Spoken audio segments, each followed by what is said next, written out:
belum? Nanti bentar lagi ada program dari pemerintah dari Pak Prabowo, apa namanya?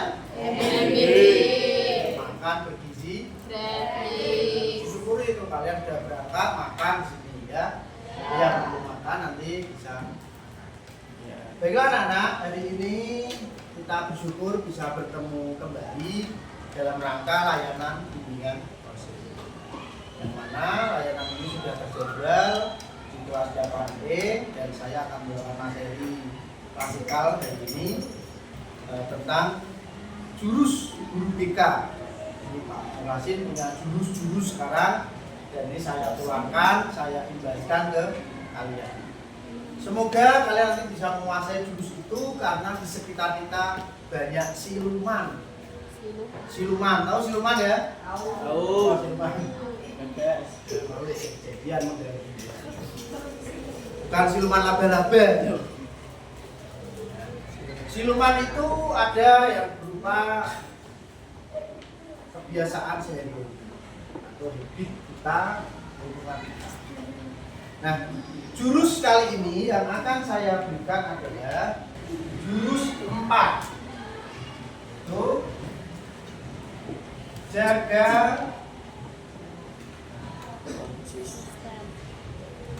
bisa dibaca? Bisa. Kita bersama-sama jurus 4 apa? Jaga konsistensi. Ya, baik. Jaga konsistensi ini merupakan salah satu jurus yang harus dikuasai oleh guru BK dan ditularkan ke murid ataupun teman yang lain. Nah, sebelumnya nanti kita akan melewati dengan menggunakan alur arka.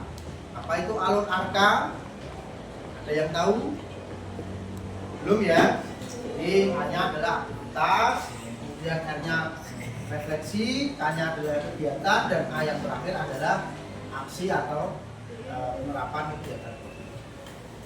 Nah, dalam alur arka ya, tahap pertama aktivitas kita, silakan nanti berpasangan berkelompok 2 orang dan saling berhadapan-hadapan.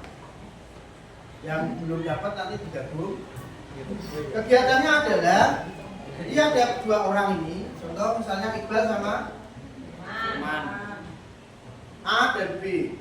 Jadi yang kanan itu A, yang kiri B. Silakan yang B nanti mengepalkan tangannya. Mengepal ya. Yang A, silakan bagaimana caranya minta itu dibuka. Oke, paham? Paham ya? Bisa dimulai ya? Oke, kita mulai. Gimana caranya ini bisa terbuka? Silakan. Yo, yang lain tetap sama kegiatannya, aktivitasnya sama. Silakan kalau bisa.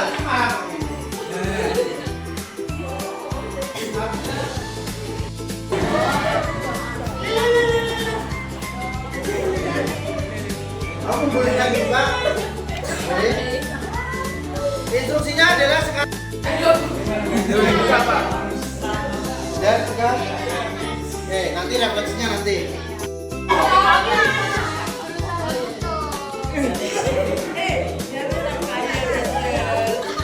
Aduh, ya.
teman satu kelompoknya berusaha untuk membuka. Sekali lagi kita tepuk tangan untuk.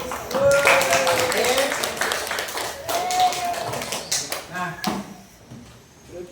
nanti coba refleksi satu-satu atau mungkin satu bisa menjelaskan. Saya tanya coba Desta tadi saya lihat Adli sampai nawari uang. Iya, mana uangnya tadi? Iya.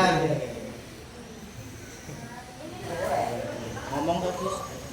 Kamu sampai ditawarin tadi? Mau buka deh? Mau buka kembali. Terus akhirnya dibukanya bagaimana? Paksa. Jadi, kita mari melihat bahwa ini paksaan atau kesadaran. Dalam diri manusia, setiap apa yang dilakukan, ada hal yang sifatnya paksaan, ada hal yang sifatnya kesadaran. Desta sudah mempraktekkan mau dipaksa apapun, tidak mau, iming-iming. Bulannya berapa uang? 1,4 lumayan. Tapi enggak mau. Karena apa? Desta punya prinsip. Tadi perintahnya untuk dipepalkan. Hingga akhirnya boleh kontak fisik dan dipaksa. Di sini adalah perilaku manusia itu muncul, apakah itu berupa kesadaran, apakah itu berupa paksaan. Sekolah punya program. Contoh yang 7 kebiasaan anak Indonesia. Dipaksa masuk pagi. Ada yang siap, ada yang benar-benar dari hati. Oh iya, saya sadar. Saya memang harus masuk jam 6.45. Paham sampai sini ya? Paham. Jadi aktivitas kita adalah tentang paksaan dan kesadaran. Nah, kira-kira dalam membuka tangan itu tadi mudah secara kesadaran atau mudah secara paksaan? Paksaan. Ya. Mudah secara kesadaran atau mudah secara paksaan? Dipaksa nggak enak kan?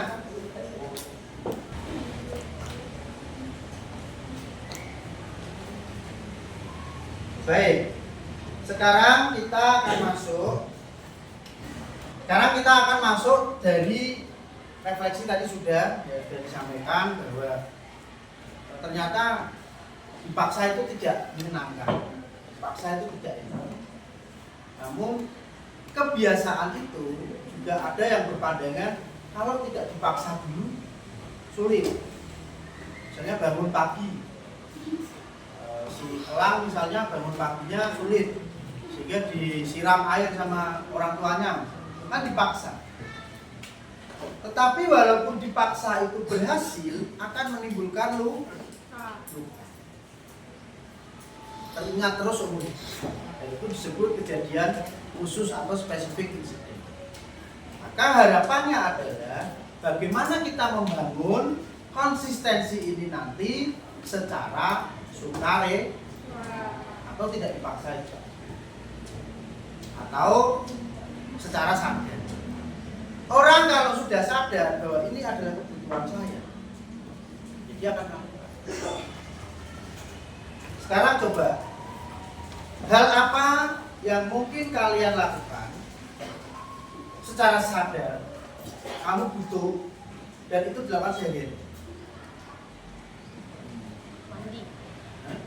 Mandi. Oke, mandi ya.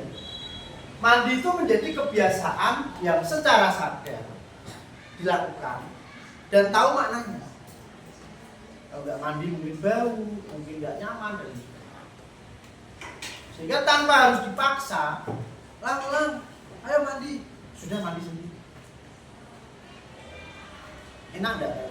Beda cerita kalau tiba-tiba misalnya si Firman di angkut terus dilepasi bajunya mandi kan.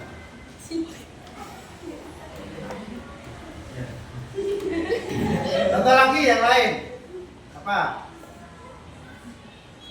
Makan, ya kan? Makan tanpa disuruh, ya harus jadi kebiasaan dan jamnya pun tepat. tepat. Oh ini jamnya mana? Nah, jadi mari kita bedakan ini dan nanti ada hubungan. Contoh tadi mandi. Kalau ini ada tombol ajaib, maka ini sebenarnya mendasari kesadaran manusia. Ketika kamu mengatakan tadi mandi, kira-kira masuk di mana? Ini ada tombol ajaib. Coba Firman dibaca mandi. 1. Oke ya. Coba kesenangan. Terus banggaan. Terus keingintahuan. Terus angkaan. Terus angkaan. Tujuan. Keyakinan. Tuhan. Makna. Makna bukan makan. Kira-kira makan tadi masuk mana? Kebutuhan. Orang kalau sudah tahu bahwa ini sebuah kebutuhan tanpa diperintah, tanpa dipaksa, dia akan melakukan. Tetapi perhatikan lagi, ini adalah tombol ajaib. Ketika ini dipencet, jadi kamu sudah tahu apa yang menjadi kesadaran tadi secara sukarela. Tadi disebutkan makan. Kebiasaan lain. Coba apa? Dikaitkan dengan tombol itu. Ada yang pulang sekolah ikut ekstra sepak bola atau silat atau dari paskibra mungkin. Ada paskibra?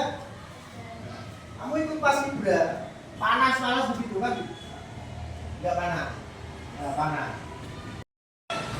Paskibra. Kalau dikaitkan dengan tombol ajaib ini, kira-kira masuk yang mana? Karena Despira minat, maka tanpa dipaksa, tanpa diperintah, dia rela diseberangi. Karena sudah minat. Jadi bagaimana kita itu konsisten dalam melakukan sesuatu yang kita dasarkan pada 10 tahun ini. Kamu sekolah misalnya, hari ini melaksanakan sekolah, hadir di sini secara sadar. Apakah ada yang tidak sadar? Semua sadar kan? Bukan terus tiba-tiba bangun tidur loh. Kamu saya ini dari sekolah, kan sadar dari rumah berangkat, ya kan? Selangkah demi langkah, ya. Sehingga tiba di sekolah. Coba kalau kita kaitkan di sini. Karena apa mungkin? Bisa, ingin tahu. Coba ya, kamu sekolah itu kalau tombol ajaibnya apa? Kamu tidak sampai sini. Bangga? Hah? Tujuan. Kamu tahu tujuannya berarti? Paham ya? Di perilakumu itu, kebiasaan kalian itu, kalau belum connected, belum terhubung, belum diketahui apa yang menjadi tombol ajaib itu, ya sulit.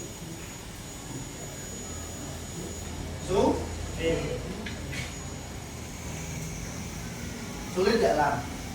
Ya sulit. Kenapa tidak tahu? Nanti temannya turun. Oke, cukup sampai sini. Saya sampaikan bagaimana membantu murid membangun kebiasaan yang baik dan menghilangkan kebiasaan yang buruk. Orang punya kebiasaan baik, orang punya kebiasaan buruk. Misalnya, sudah ada 7 kebiasaan anak murid. Tidur cepat ora terus nombal cek baris. Ya sapa sing tidurnya cepet kok bukan gitu. Tetapi tidur lebih awal sesuai dengan kebutuhannya. Jam 9 oh tidur. Nah, ada orang punya kebiasaan buruk scroll HP, nonton CEO, Kepala Naga, film pendek drakor. Tahu-tahu jam 1 mah. Siapa yang suka punya kebiasaan gitu angkat tangan? Ada tak? Tidak ada? Aman. Oke. Nah, itu termasuk kebiasaan. Nah, sekarang bagaimana caranya itu dikurangi, dihilangkan? Yang pertama adalah bagaimana petunjuk itu muncul. Oh, saya itu melihat HP. Ketika saya melihat HP, begini pegang kan.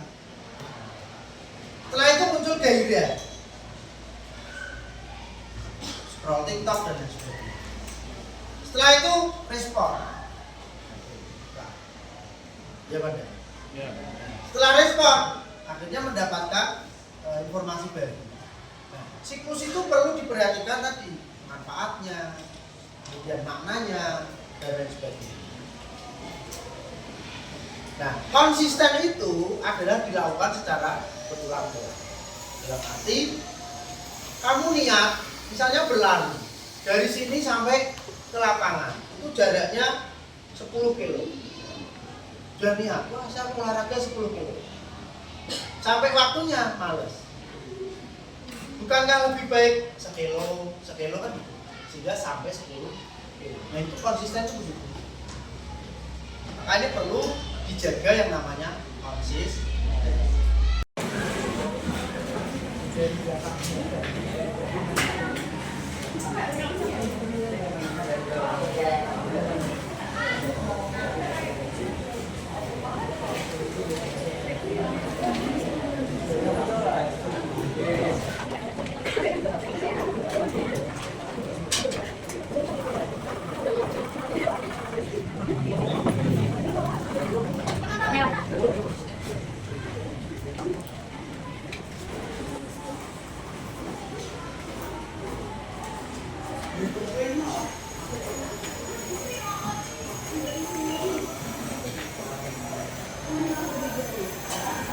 Tabel lembar kerjanya ditulis riwayat kebiasaan tidur 7 hari di Jakarta.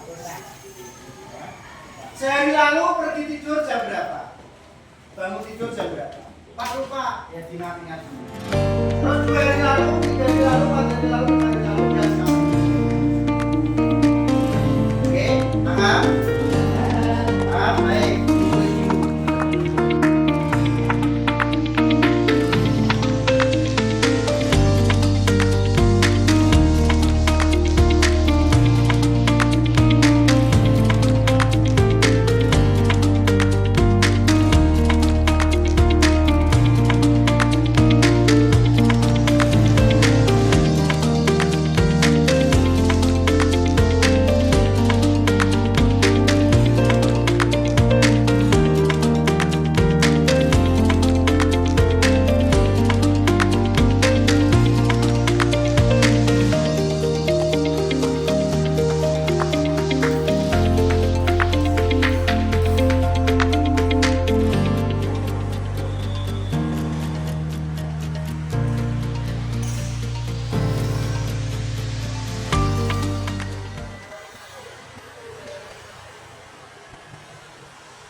Sudah ditulis 7 hari sebelumnya.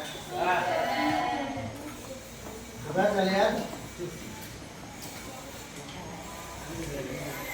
Pergi tidur sehari lalu 21.45, bangun tidur 5.00. 2 hari yang lalu jam 1, ya rata-rata jam 21, pernah jam 10.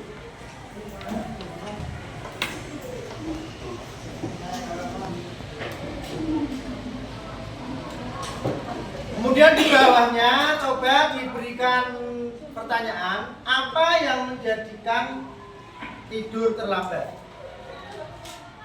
Di bawahnya, apa yang menjadikan tidur terlambat?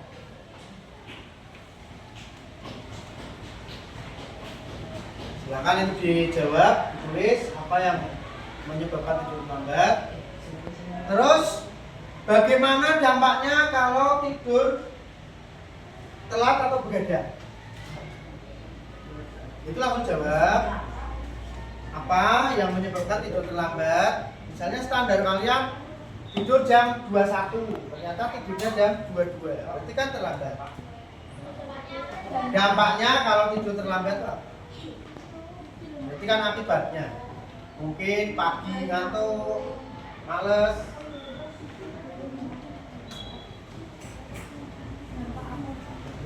Tidur terlambat.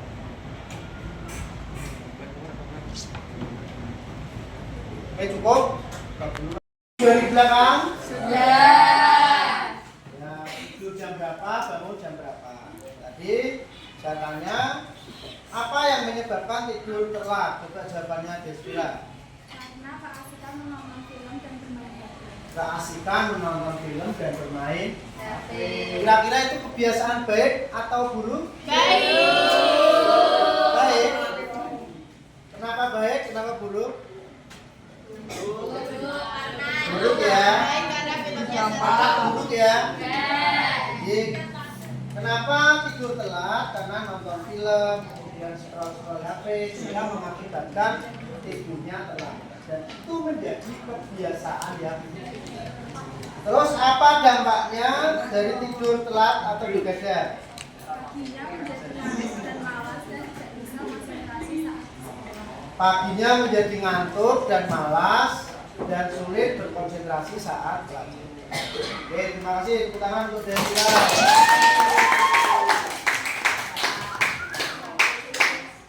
Sekarang buat kolom yang sama dan rencanakan kebiasaan tidur 7 hari ke depan.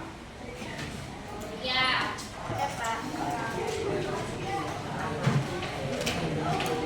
Ya, Pak.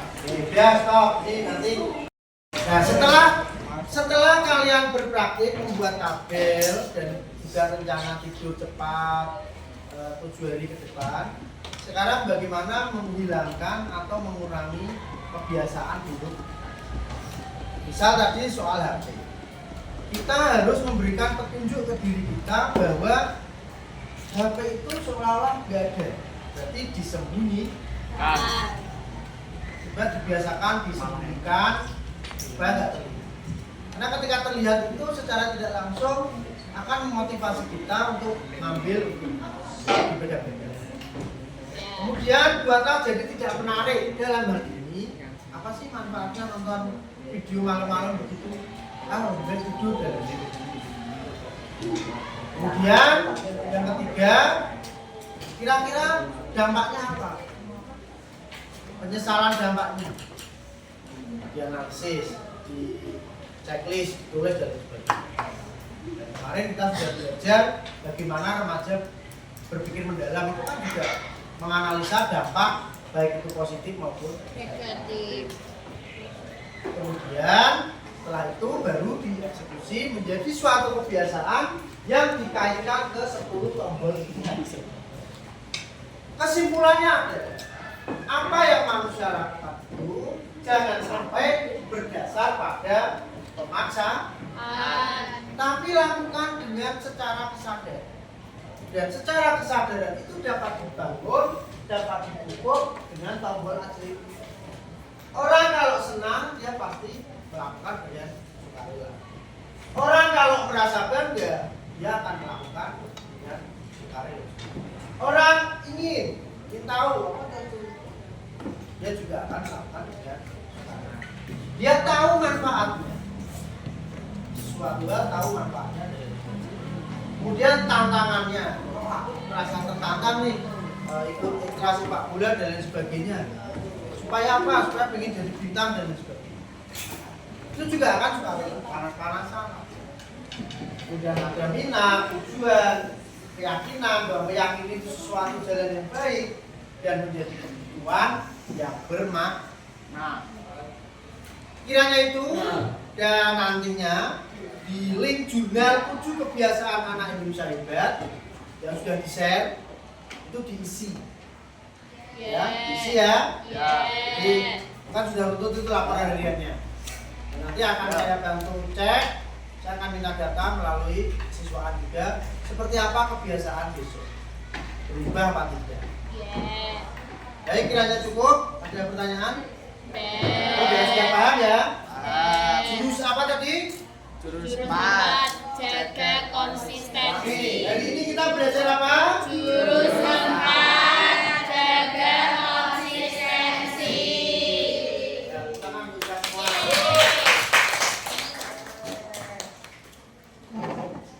Baiklah anak-anak, kita sudah sampai di penghujung waktu dan tanpa terasa sudah harus berganti jam. Saya akhiri materi hari ini, semoga bermanfaat dan nanti kalau masih ada yang dirasa kurang paham, dirasa masih belum mengerti tapi malu untuk bertanya, boleh bisa ke ruang BK atau ketemu saya untuk bertanya hal ini. Pak, saya kok yang ini kurang paham, nanti kita lanjutkan dengan konseling individu atau bimbingan kelompok. Itu sebagai rencana kegiatan lanjutan. Kiranya cukup dari saya, kurang dan lebihnya mohon maaf. Assalamualaikum warahmatullahi wabarakatuh.